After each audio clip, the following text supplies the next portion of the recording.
Bueno, vamos a empezar. Buenas tardes de nuevo a todos y todas, los que estáis aquí con esa valentía, con el tiempo tan espantoso que hace hoy, y también los que estáis desde casa viéndonos.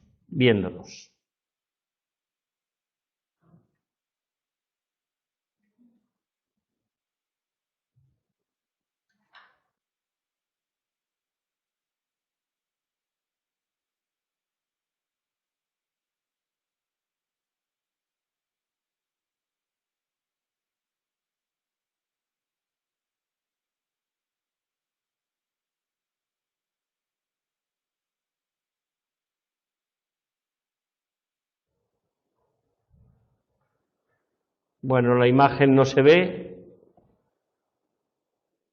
pero confío que el sonido sí.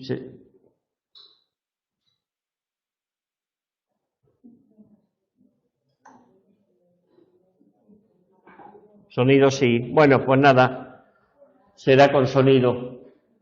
Dile, por favor, Tony, a ese señor que venga.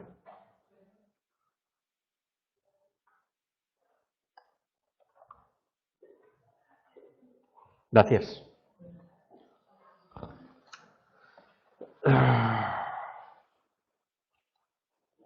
No se ve la imagen aquí.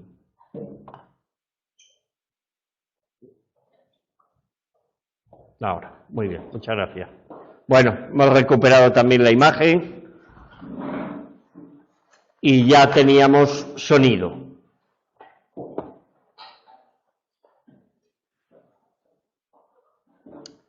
Nos habíamos quedado el lunes pasado en la página 280, donde habíamos estado viendo las distintas fases del sueño que descubrieron Demen y Kleinman en 1957, basándose en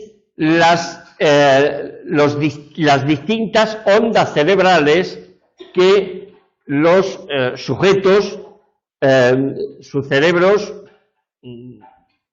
eran los que predominaban en esas fases del sueño. Vimos la fase 1, la fase 2, la fase 3 de sueño intermedio, la fase 4 de sueño profundo, y nos quedó finalmente ver la fase de sueño MOR o sueño paradójico. Y esa fase fue descubierta también por Kleinman, pero en este caso con Asedemsky en 1953. Se denomina fase MOR por las siglas, por el acrónimo en castellano de movimientos oculares rápidos, ¿vale? En otros textos veréis que se denomina fase REM, que es más usual, y es lo mismo, pero es un acrónimo de las palabras en inglés. A esta fase se le llama sueño paradójico porque resulta que nuestro cerebro tiene ondas como si estuviéramos casi en vigilia, ¿vale? Es decir, en esa fase, si miráis, hay actividad Z, que es la actividad de la fase 1 de duerme-vela, y la actividad beta, que es la de la vigilia. ¿De acuerdo? Se incrementa la tasa respiratoria, se incrementa la frecuencia cardíaca. Nuestros ojos están permanentemente moviéndose. Es decir, estamos como si estuviéramos despiertos. Lo único que tenemos paralizado es el tono muscular. Es decir, quien nos diseñó dijo, más vale que en esta fase lo tengamos ahí paralizados, porque si no ahí se puede armar Troya. Todo nuestro sistema muscular está totalmente paralizado. Los periodos de sueño MOR van avanzando conforme va avanzando la noche, es decir, que a medida que van pasando horas del sueño es más cuantioso, pues más el tiempo en el cual estamos en la fase de sueño MOR. Y también la fase de sueño MOR varía en función de la edad. Los niños y niñas en su sueño tienen el 50% de sueño MOR.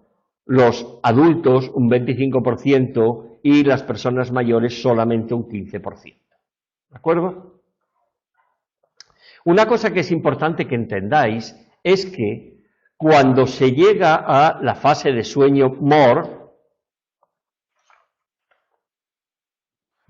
estamos casi en vigilia, pasamos a la fase 1 y después a la fase 2, a la fase 3, a la fase 4 y de nuevo a la fase MOR. ¿De acuerdo?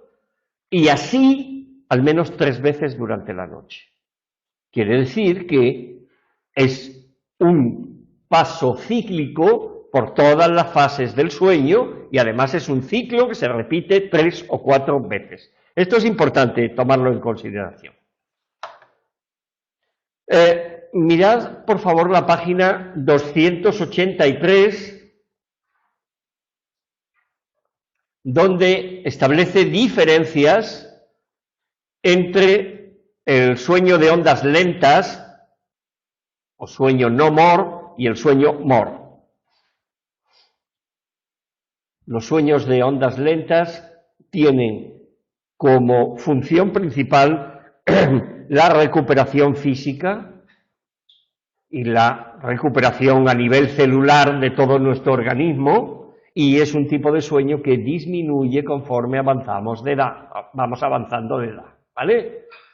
De modo que una persona mayor pues le basta con 6 horas de sueño, mientras que un adulto joven pues necesita como mínimo 8 horas, ¿de acuerdo? Y los más jovencitos pues necesitan más tiempo de sueño. Mirad las características principales. ¿Por qué no te sientas, Tony, al lado de alguien que tenga texto y así tú también lo vas siguiendo? Si quieres aquí, al lado de este muchacho.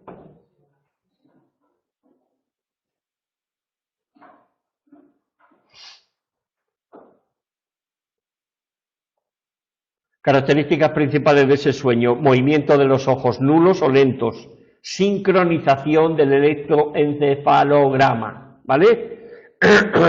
Tono muscular moderado, intervención del sistema nervioso parasimpático. ¿Os acordáis qué función tenía el sistema nervioso parasimpático?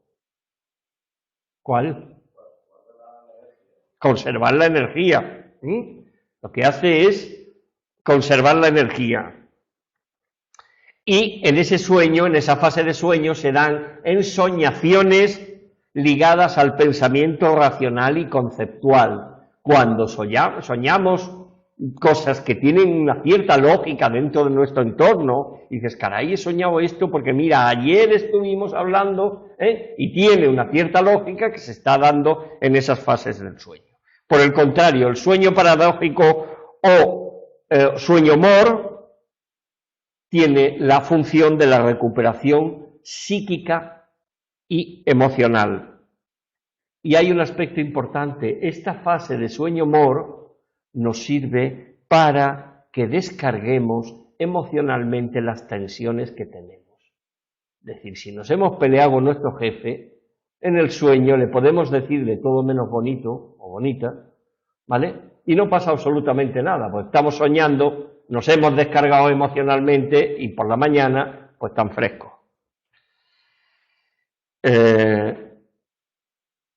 Un aspecto importante es que los días que nos acostamos con cierto nivel de estrés es mayor el tiempo que dedicamos a ese sueño MOR, es decir, necesitamos descargar emocionalmente más tensión que cuando nos vamos a la cama y dormimos como angelitos sin tensión alguna. Características principales: movimientos oculares rápidos, de ahí el nombre de esa fase del sueño, desincronización en el electroencefalograma, como si estuviéramos despiertos, ¿vale? Es decir, nuestro cerebro es como si estuviera despierto. Desaparición del tono muscular, es decir, se produce atonía muscular, es un modo de protegernos. Interviene el sistema nervioso simpático, que ese es el encargado de liberar energía, ¿vale? variación de la frecuencia de sueño-MOR en el ciclo evolutivo. Hemos visto que los niños un 50% de su sueño es MOR, en tanto que los adultos mayores, como yo, pues solamente tienen un 15% o tenemos un 15% de sueño MOR. Durante la fase de sueño MOR se activa la amígdala. La amígdala es una estructura cerebral responsable de las emociones, del control de las emociones, ¿vale? Ensoñaciones perceptuales y emocionales, son tan claras, yo supongo que os pasa a vosotros, que cuando os levantáis por alguna circunstancia de la cama y estáis inmersos en una fase de sueño MOR, os acordáis perfectamente de lo que estabais soñando, y si en aquel momento se lo contáis a alguien, tenéis una gran viveza a la hora de poder contarlo. Si os volvéis a dormir y después alguien os pregunta ¿y qué has soñado?, eso ya se olvida, pero si en ese momento lo cuentas, te recuerdas perfectamente. Bueno, y aquí no viene, pero en esta fase también será actividad sexual inconsciente. Es decir, que se produce también una activación sexual. Funciones del sueño. Ya vimos el lunes pasado que el sueño tiene una función de restablecimiento fisiológico, de restauración fisiológica, pero también tiene una función de reestructuración cognitiva y emocional. El sueño está relacionado con la adaptación y supervivencia de los organismos, y de hecho, en algunas especies, el sueño es un mecanismo de defensa. Aquellas especies que se pasan meses durmiendo, hibernando, les posibilita pues el no caer, pasar desapercibido a sus depredadores. En los últimos años se han llevado a cabo muchas investigaciones acerca del papel fundamental que el sueño tiene en los procesos de consolidación de la memoria. Lo enuncié el lunes pasado, no voy a volver a repetirlo, pero miraros por favor con detenimiento los experimentos que aquí hay, experimentos de Hu, de Payne, de Wilhelm, que se centran más en la importancia del recuerdo emocional, pero dentro del ámbito de psicología de la memoria son muchísimos los experimentos que se han llevado a cabo poniendo de manifiesto la importancia que tiene el sueño en la consolidación de los materiales aprendidos. Vimos el lunes pasado de que confío que con el conocimiento que tenéis vosotros acerca de la importancia que el sueño tiene en la consolidación de los contenidos aprendidos, no caigáis en la torpeza que algunos alumnos caen de la última semana antes del examen, dormir pocas horas y provocar que sus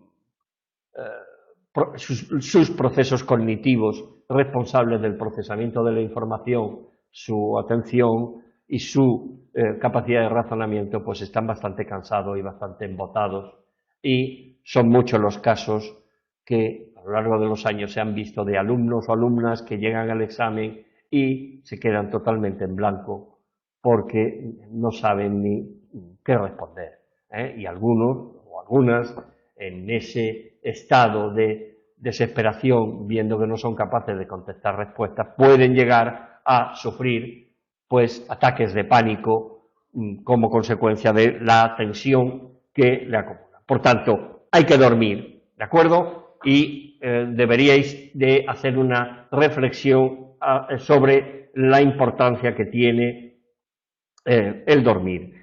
Si miráis en la página 289, la pérdida de sueño basta de un día provoca una necesidad imperiosa de dormir, fatiga, ardor y sequedad de ojos, aumento del tiempo de reacción para realizar tareas, el tiempo de reacción, es decir, que nos volvemos más lentos, ¿vale? Si ya son 2 a 5 días, pues alteraciones de la visión, dormirte durante el día, pueden aparecer episodios de narcolepsia, el hecho de estar dormido durante el día, problemas en la lectura y en la escritura, y ya si es más de 5 días de privación, pues mayor sueños durante la vigilia. Parece que hay como una aparente recuperación de la fatiga, pero es puramente ficticio, y aparecen alucinaciones, delirios paranoides. Alucinaciones es el hecho de estar creyendo ver o escuchar cosas sin ser. Sí. Y delirios paranoides es el hecho de que la persona considera que pues alguien le persigue o alguien quiere su mal, y es lo que provoca el hecho de que no pueda dormir. En situaciones de laboratorio se ha probado qué pasa, es decir, se coge a una persona, no sé si alguno habéis llevado, os han hecho una prueba de sueño. Bueno, pues una prueba de sueño, durante toda una noche estás en la clínica y estás totalmente monitorizado, ¿verdad? A ti sí, vale. Y dentro de esa monitorización también miden tus ondas cerebrales a través del electroencefalograma, ¿vale? La verdad que a mí me la han hecho y resulta bastante dificultoso dormir, porque todos son cables, es decir, no te puedes ni mover y todos son cables en los dedos, en los pies, en la cabeza, Dios mío. Pues en situaciones de laboratorio se ha tratado de probar qué sucede cuando a los sujetos se les priva selectivamente de uno de los sueños, de una de las fases de sueño. Y entonces lo que se ha probado es ver qué pasa cuando a los sujetos se les priva la fase cuarta de sueño profundo, o a los sujetos se les priva de la fase de sueño MOR, ¿vale? El procedimiento es bien fácil. Cuando el electroencefalograma marca que el sujeto está en una fase delta de sueño profundo, pues ahí aparece un ruido que lo que hace es despertar a la persona, y cuando esa persona ya aparece con ondas cerebrales beta propias de la vigilia, pues ya para el ruido y ya puede seguir durmiendo, ¿de acuerdo? Cuando a las personas se les priva de sueño en la fase cuarta o sueño profundo, aparece efecto rebote, es decir, que cuando después de haber ser interrumpidos se vuelve a dormir, entra directamente en la fase de sueño profundo y no va al principio del ciclo. Las personas cuando se levantan por las mañanas aparecen cansadas, con fatiga física y sentimientos de tristeza y depresión. Las personas que son interrumpidas en los sueños MOR, también aparece el efecto rebote, aparece hipersensibilidad a los estímulos causantes de ansiedad, es decir, la persona tiene una menor capacidad como para poder soportar situaciones provocadoras de ansiedad,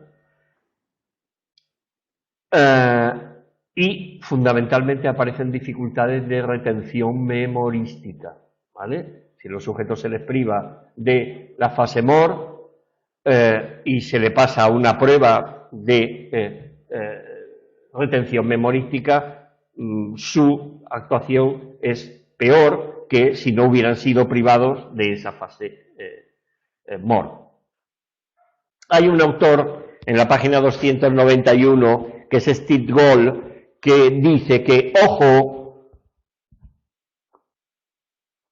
la falta de sueño afecta al sistema nervioso central, a las funciones, afecta negativamente a las funciones cerebrales y cognitivas que regulan el apetito, las emociones y la memoria. La falta de sueño afecta al sistema inmunitario, de modo que tenemos menos capacidad como para combatir las enfermedades que nos ataquen. Y afecta también al sistema endocrino. Y dentro del sistema endocrino dice que se reduce la sensibilidad a la insulina, Con lo cual,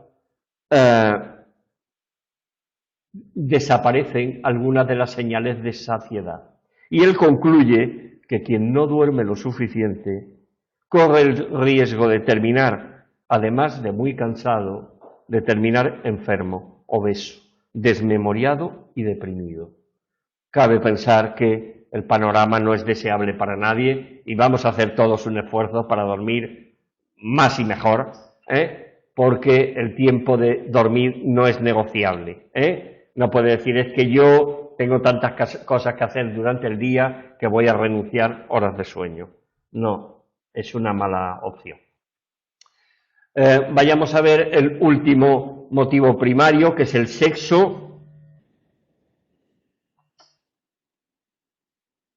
A diferencia de los otros motivos primarios que hemos visto, el hambre, la sed o el sueño, no es vital para la vida biológica de los organismos, es decir, se puede vivir sin sexo, ¿vale?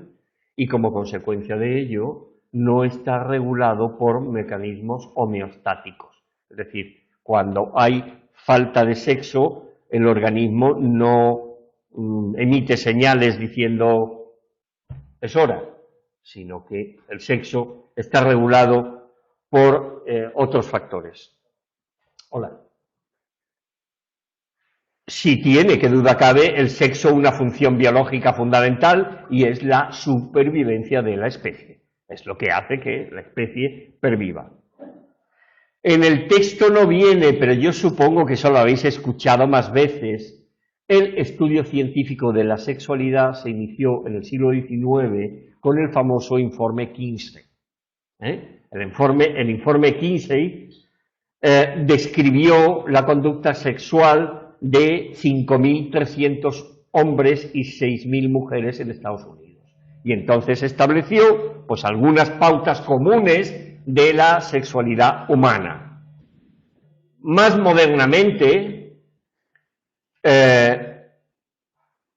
Master y Johnson escribieron un tratado de psicofisiología sexual humana. Y eso lo llevaron a cabo porque a través de 649 voluntarios, durante 12 años estuvieron observando la conducta sexual de esos voluntarios. En el centro habían creado una habitación como si fuera un dormitorio para que esos voluntarios pues llevaran a cabo la actividad sexual que les placiera, es decir, que con sus parejas o quien ellos quisieran. Allí no había obstrucción ninguna, salvo el consentimiento por parte de la otra persona que estuviera compartiendo. Como si quería, pues mire, doctora Johnson, esta tarde pues he venido porque me apetecía masturbarme. Pues ahí lo tiene, ¿vale? Gracias a la investigación, obviamente, ese dormitorio habilitado tenía un espejo unidireccional, de modo que los sujetos no sabían que estaban siendo observados, pero los investigadores sí veían todo lo que los sujetos hacían y también, pues, los monitorizaban en cuanto a el nivel de excitabilidad, de excitación que tenían durante cada una de las fases. Esto llevó a que se estableciera, que siguen estando vigentes, se establecieran los distintos estadios de la respuesta sexual, tanto masculina como femenina, que es distinta, ¿vale? Los estadios de excitación, meseta, orgasmo y resolución. La actividad sexual de los animales está regulada por las hormonas sexuales y por el ciclo reproductivo de las hembras. En el mundo animal, si la hembra no está en celo, ahí no hay coito que valga, ¿eh? Es decir, que es la hembra quien decide si está en condiciones como para ser cubierta o no. ¿De acuerdo? En el caso de los seres humanos, también intervienen las hormonas sexuales, pero fundamentalmente el aprendizaje y factores sociales, culturales y religiosos que determinan nuestra sexualidad.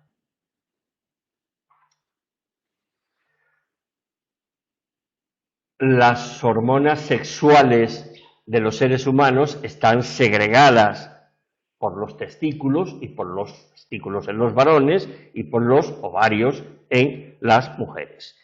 Y esas hormonas sexuales tienen efectos organizadores y activadores. Los efectos organizadores tienen una función, primero, de formar el diformismo sexual. Es decir, el feto, en condiciones normales, tiene características sexuales masculinas o características sexuales femeninas. No los dos. Hay casos anómalos en los cuales sí aparecen determinados síndromes que aparecen con ambos caracteres sexuales, pero lo usual no es eso. Y también, durante el periodo perinatal, antes del nacimiento, se produce la organización de las vías nerviosas, de las vías del sistema nervioso, que van a posibilitar que ese feto a su nacimiento pues pueda desarrollarse convenientemente.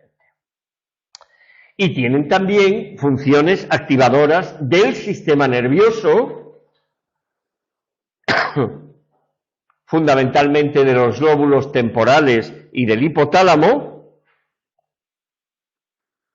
que tienen un carácter reversible y que se desarrollan a lo largo de la vida. Las hormonas sexuales son las que posibilitan en la pubertad la aparición de los caracteres sexuales secundarios.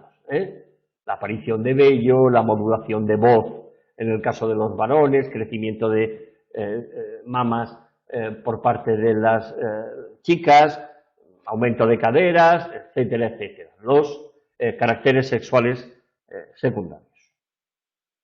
Por tanto, en el caso del ser humano, la conducta sexual apenas está determinada por, salvo estos aspectos organizativos, por las hormonas sexuales, ni tampoco por el ciclo de celo de las hembras, sino que los seres humanos podemos tener actividad sexual cuando nos plazca, siempre y cuando pues, se den las condiciones adecuadas para ello, ¿no? Bueno, no sé qué os parecerá, pero el sexo es uno de los más potentes reforzadores en el ser humano, ¿verdad? Muchas parejas consolidan su relación, aparte de tener, fundamentalmente teniendo un sexo frecuente y grato para ambos miembros de la pareja, es decir, es un potente reforzador. Nuestra sexualidad viene fundamentalmente determinada por valores sociales, culturales y religiosos y por hábitos aprendidos. A lo largo de nuestro inicio en la actividad sexual podemos ir desarrollando ciertos hábitos sexuales y si son placenteros continuamos con ellos y si no son placenteros pues tratamos de cambiarlos. Es bastante frecuente en las consultas de sexología y psicología pues encontrarse a personas que han tenido primeras experiencias sexuales bastante frustrantes y que eso ha motivado el hecho de que perciban la actividad sexual como fóbica. Imaginaos el caso de un jovencito de 13, 14 años que tiene su primera experiencia sexual y su compañera del instituto no le da más que por reírse de la escasa dimensión del pene del muchacho. ¿Vale? ¿Creéis que este buen muchacho va a estar con la motivación suficiente como para continuar llevando a cabo alguna otra actividad sexual? Pues es probable, bueno, por fortuna, si hay alguien que le haga ver que está en una fase de crecimiento y por tanto su pene va a crecer hasta llegar a una dimensión media de los adultos, Y bueno, y le habla de que la sexualidad no solamente tamaño del pene, que hay otros modos de poder satisfacer sexualmente a tu pareja, ¿no? Pero bueno, cabe pensar que unas primeras experiencias traumáticas, y lo mismo que digo con el chico, imaginaos una chica que su primera experiencia sexual sea excesivamente violenta, no violenta por ser violada, sino violenta en la medida en que el chico que está con ella pues es poco delicado, a la hora de romper el himen lo hace sin ningún tipo de miramiento y provoca dolor, daño genital, pues esta muchacha tampoco va a andar con muchos deseos de volver a repetir experiencias sexuales. A través del condicionamiento clásico se han llevado a cabo muchos experimentos de la influencia de factores externos en la sexualidad. Y uno de los factores que más se ha estudiado son los olores. Ahora viene Navidad. Fijaos la cantidad de anuncios acerca de perfumes en los cuales nos dan a entender que si nos ponemos perfumes de esos, vamos a ser casi irresistibles. O sea, una cosa, en animales se ha probado con extracto de feromona. Feromonas es el olor que transmiten las hembras cuando están en celo. Hay un autor que es Rachman, que en 1966 hizo que una persona adquiriera fetichismo a través de un procedimiento de condicionamiento clásico, y entonces lo que hizo fue presentarle imágenes de mujeres desnudas con botas, ¿vale? Una vez que aquel muchacho se había excitado convenientemente con la visión, pues lo que hizo fue presentar apareadamente la imagen de las muchachas con botas solas. Y después las botas solas eran capaces de provocar excitabilidad, es decir, se había producido un proceso de condicionamiento clásico. Yo no sé si habéis visto una película que se llama Un pez llamado Wanda. ¿Habéis visto? Bueno, ¿tú te acuerdas de un personaje? ¿Cómo se excita un personaje? Pues se huele las axilas y su propio olor lo pone a 100. Sí.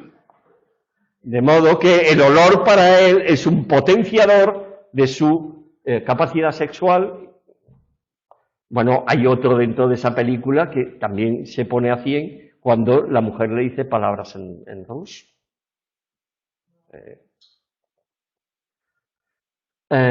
¿Habéis visto La naranja mecánica de Stanley Kubrick?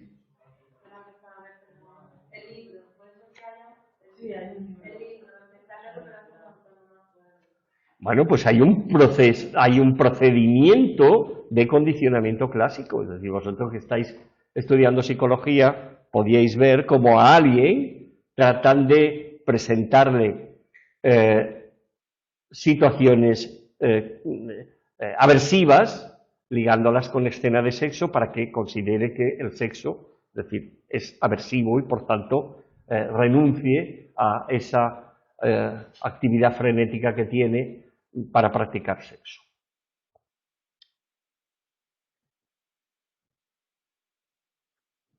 Bueno, no voy a profundizar más, tenéis todos claro que las sociedades determinan en todo momento qué actividades sexuales están permitidas o no, y las religiones también establecen qué actividades sexuales son permitidas y cuáles no, ¿de acuerdo? Bueno, vamos a empezar a ver todo lo que podamos ver de los motivos secundarios o aprendidos.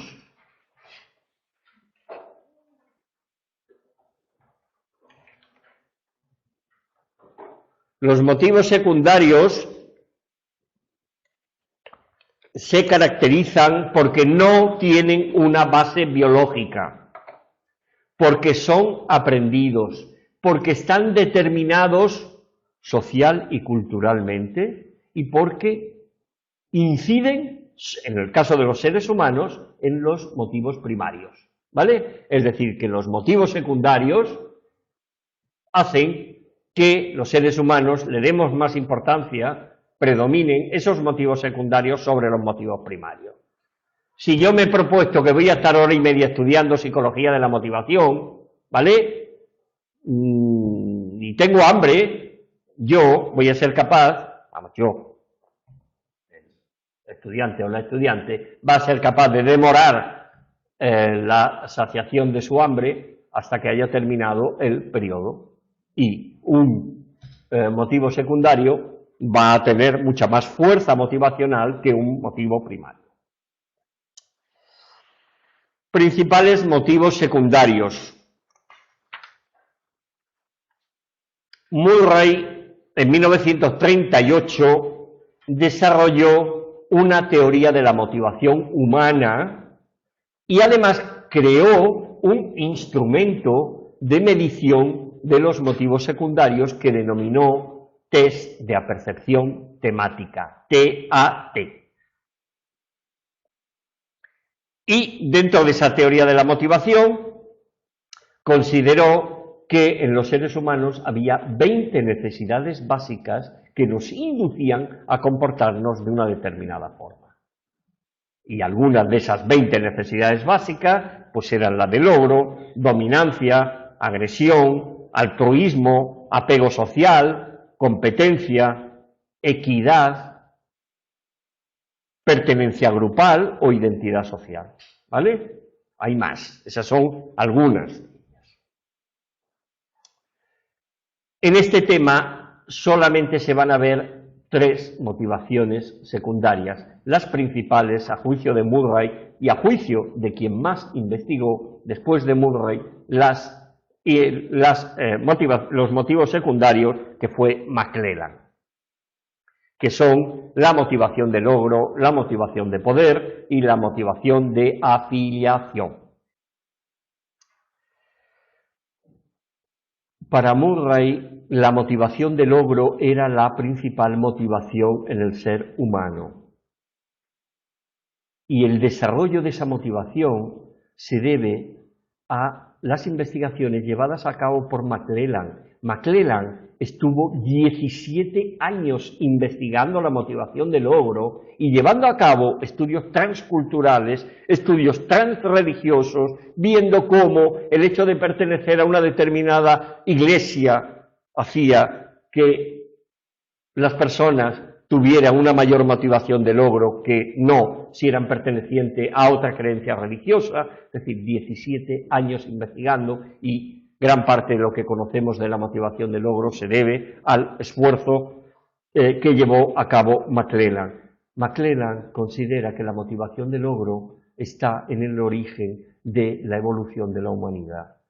A juicio de él, si todas las personas hubieran sido acomodaticias, se hubieran cruzado de brazos y hubieran dicho, yo ya estoy como estoy, yo ya estoy bien como estoy, que invente, que se esfuercen otros, la humanidad no hubiera podido desarrollarse. Gracias a personas que no se han conformado con la rutina en la cual estaba y han tratado de buscar nuevas vías, pues la humanidad ha podido ir evolucionando. Podemos definir la motivación de logro como la tendencia que manifiestan algunas personas para superar esfuerzos, es decir, poner esfuerzo para superar obstáculos y dificultades que posibiliten poder alcanzar sus metas. Y se proponen metas que supongan retos para ellos, en los cuales se pueda poner de manifiesto sus competencias, sus capacidades. En definitiva, una persona con una alta motivación de logro es una persona que trata de buscar la mayor eficacia en su actuación en todos los ámbitos de su vida en los cuales está inmerso. Si es estudiante, trata de hacerlo lo mejor posible. Si es esposa, trata de ser la mejor esposa del mundo. Si es trabajador, trata de ser el mejor trabajador del mundo. Y en todos los ámbitos donde está inmerso, trata de superarse día a día para hacerlo mejor. La motivación de logro está verificada experimentalmente que se inicia entre los 2 y 3 años de vida. Cuando las personas empezamos a hacer cosas de un modo autónomo, ¿vale? Empezamos a lavarnos solos, empezamos a vestirnos solos y empezamos a ver que somos capaces de hacer cosas. Si a nuestro lado tenemos a alguien que nos anima a que sigamos siendo tan competentes y tan autónomos, pues caray, cada vez generaremos más expectativas de éxito futuro y cada vez nos sentiremos más confiados de nosotros que podemos seguir consiguiendo retos y consiguiendo metas. Por el contrario, si cada vez que hacemos algo nos atamos los botones de la camisa, vamos a que nos vea nuestra mamá o nuestro papá y se ríen de nosotros porque la hemos dejado coja, o nos dicen, vaya, eso, tu hermano, con 1 año menos que tú, ya era capaz de abrocharse la camisa convenientemente. Pues no, parece que ese niño o niña no va a generar muchas expectativas de éxito futuro y, por tanto, el desarrollo de su motivación de logro no será muy elevado. Hay un autor, Winterbottom, que en 1958 llevó a cabo una investigación en la cual puso de manifiesto el gran papel que las madres, en 1958 las madres todavía no estaban plenamente en el mundo laboral. Quiere decir que en las madres recaía fundamentalmente la educación de los hijos. Winterbottom puso de manifiesto el gran papel que desempeñan las madres en los hijos, a los cuales le tratan de infundir seguridad, autonomía, sentido de la responsabilidad y el compromiso de que hay que cumplir aquellas responsabilidades que tenemos. Si tenemos que hacer deberes, hay que hacer deberes, por muchos años que tengamos, ¿eh? Si nos ha tocado hoy fregar los platos, hay que fregar los platos, por mucho sueño que tengamos, a no ser que estemos enfermos, con lo cual nos liberamos y ya lo haremos, pero aquellas madres que son capaces de imbuir sentimientos de seguridad, de confianza, de autonomía, de asumir la responsabilidad, ¿vale? Y todo eso impregnado de muestras de cariño van a posibilitar que sus hijos sean niños o niñas que desarrollen una alta motivación de logro. Hay un experimento espectacular que llevaron a cabo Rosen y de Andrade en 1959. Rosen y de Andrade se presentaron en una población americana como psicólogos que estaban buscando niños y niñas superdotadas, ¿vale? De modo que todas aquellas mamás y papás que quisieran posibilitar que pudieran evaluar a sus hijos, pues ellos encantados de poder evaluarlo, con lo cual no había límite, ¿de acuerdo? 500 niños y niñas, pues 500 niños y niñas, no pasa nada, ¿vale? Lo primero que hicieron estos investigadores con todos los niños cuyos padres voluntariamente habían dejado que le hicieran pruebas para determinar si eran superdotados o no, pues era pasarle un cuestionario de motivación de logro. Y entonces lo que hicieron fue coger a los 20 niños o niñas, ¿vale?, con más alta motivación de logro y a los 20 niños o niñas con más baja motivación de logro, ¿vale?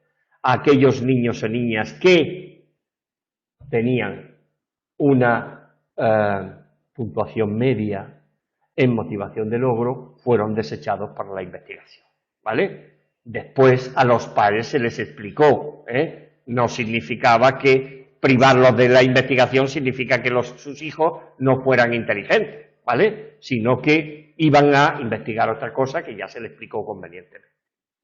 Los niños o niñas que fueron seleccionados, esos 40 niños, 20 con una alta motivación de logro y 20 con una baja motivación de logro, eran sometidos a unas pruebas muy difíciles.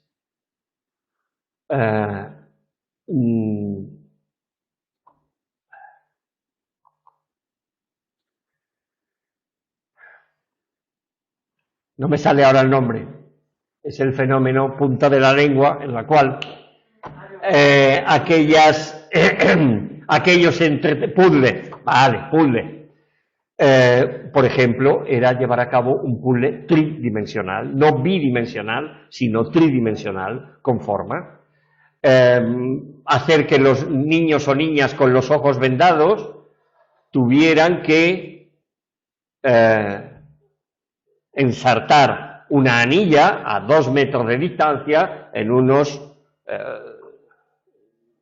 elementos verticales que estaban allí y la única dirección era el decirle más a la derecha, más hacia la izquierda. ¿De acuerdo? Había más, pero simplemente quedaros con eso. Uno a uno fueron apareciendo en el centro donde se iban a hacer las pruebas los padres con el niño o la niña. Primeramente, en primer lugar, el investigador entrevistaba a los padres, ¿de acuerdo? Y entonces le explicaba en qué iban a consistir las pruebas. Y entonces le decía cuáles eran las pruebas y le pedía cuál era la expectativa de que sus hijos o sus hijas la iban a realizar bien. Es decir, evalúe de 0 a 10 cuál es la nota que su hijo o hija va a obtener en esa prueba, ¿vale? Y todos los padres evaluaron a sus hijos en todas las pruebas, es decir, determinaron cuál era la expectativa que ellos tenían. A los padres se les dijo que mientras los niños estuvieran haciendo la prueba, podían interactuar con ellos, podían ayudarles si ellos quisieran, ¿vale? Y podían hablar con ellos todo lo que quisieran. Los padres creían que los investigadores estaban allí observando el comportamiento de sus hijos o hijas. Pero realmente los investigadores lo que observaban era el comportamiento de los padres respecto a los hijos. ¿Qué pasaba? Los niños o niñas que tenían una baja motivación de logro, resulta que sus padres eran muy punitivos, eran muy exigentes. En cuanto el niño o la niña cometían algún error, ya le estaban afeando el error. Pero ¿no te has dado cuenta con lo fácil que es eso? Imaginaos la anilla. Te he dicho hacia la derecha, que es que a estas alturas de la vida no sabes lo que es derecha o izquierda, y resulta que lo tiran más a la izquierda. Bueno, ponían a los niños en un estado de tensión, y en algunos casos, algunos padres quitaban a los niños para hacer ellos las pruebas, como dicen, ay, eres tonto o tonta, ya lo haré yo por ti. Y algunos consideraban de que era una afrenta para ellos. Pero ¿cómo es posible si mi hijo, con lo inteligente que es, hemos venido para ver si es un superdotado? ¿Cómo puede ser tan torpe llevando a cabo? Y lo consideraban como una especie de ofensa hacia la familia, ¿no? Nos está dejando en ridículo este niño. Los niños o niñas con una alta motivación de logro eran niños o niñas que sus padres les dejaban libertad. Eran padres en los cuales, bueno, no sé si lo he dicho, pero lo digo ahora, los hijos de niños o niñas con baja motivación de logro tenían unas expectativas muy bajas de que sus hijos fueran a ser capaces de desarrollar las pruebas, contrariamente a los padres y madres de los chicos o chicas con alta motivación de logro que habían generado expectativas de que sus hijos valían o sus hijas valían y lo iban a hacer muy bien. Aquellos padres le decían, cariño, tranquilo, tranquila, es igual, tú haz lo que puedas, no pasa nada, si esto es una simple prueba. Después nos vamos, nos tomamos una hamburguesa y un batido y tan contentos todos, no pasa absolutamente nada. Si crees que necesitas ayuda, pídemelo.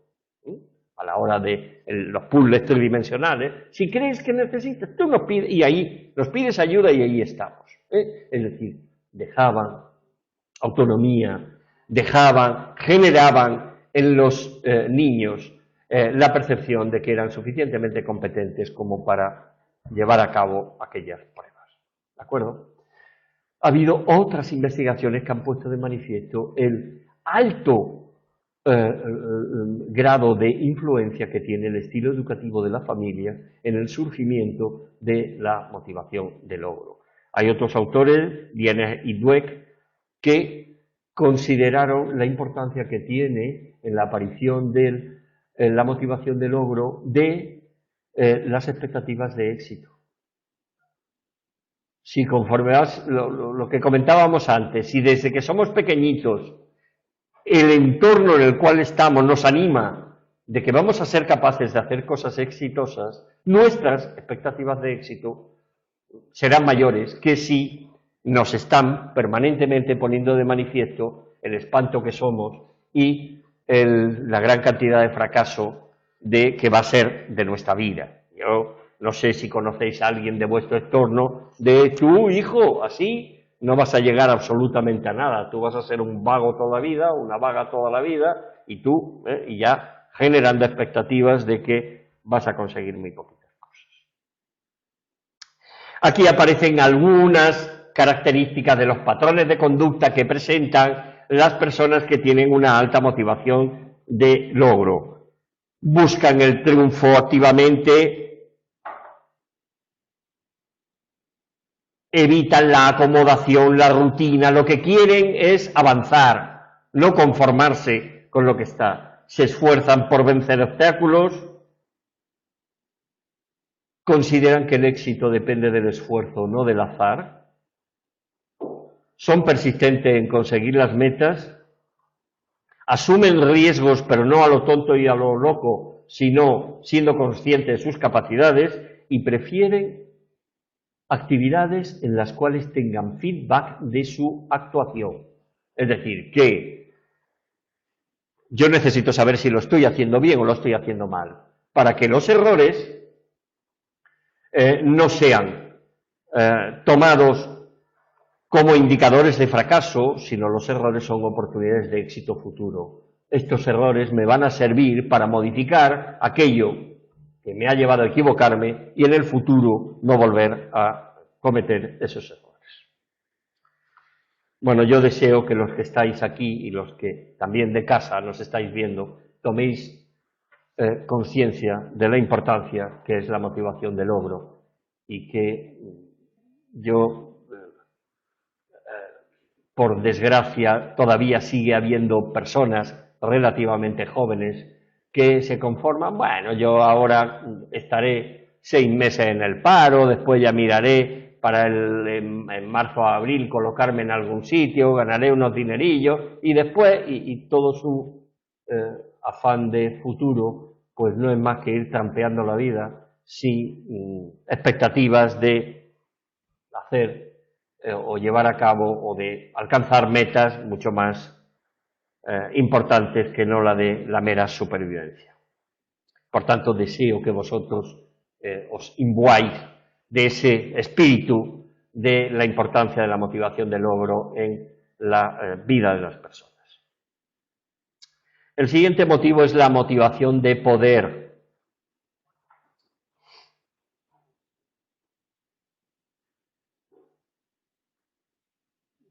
Winter lo define como la necesidad que tienen algunas personas de tener impacto, control, influencia o dominio sobre otra persona, sobre un grupo o, ya puestos, sobre la humanidad entera.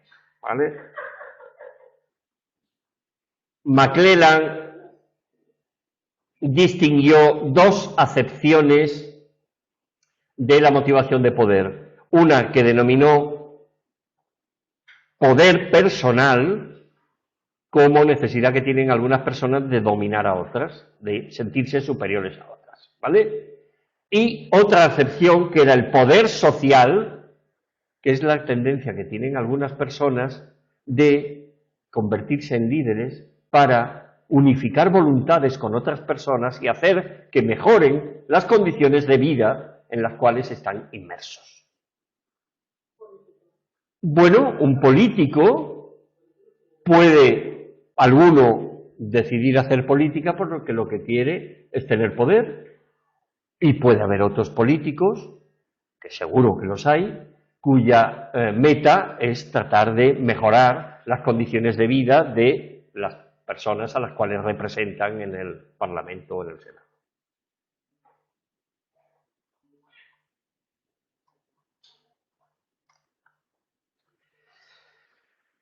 Bueno, lo vamos a dejar aquí. A ver, nos quedan un par de minutos.